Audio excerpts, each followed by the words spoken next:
ചോദ്യത്തിന്റെ ഉത്തരം വളരെ എളുപ്പത്തിൽ എങ്ങനെ കണ്ടുപിടിക്കാമെന്ന് നോക്കാം അല്ലെ. ഇവിടെ തന്നിരിക്കുന്നത് എന്താണ്?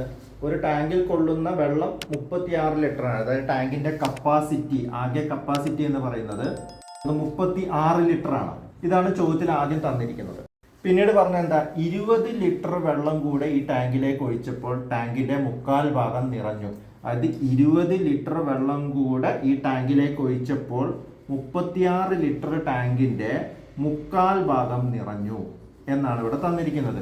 36 ലിറ്റർ ടാങ്കിന്റെ 1/4 ഭാഗം 20 ലിറ്റർ കൂടെ ഒഴിച്ചപ്പോൾ നിറഞ്ഞു എങ്കിൽ ആദ്യം ഈ ടാങ്കിൽ എത്ര വെള്ളം ഉണ്ടാകും? 36ന്റെ 1/4 ഭാഗം എത്രയാണ് ആദ്യം ഒന്ന് കണ്ടുപിടിക്കാം.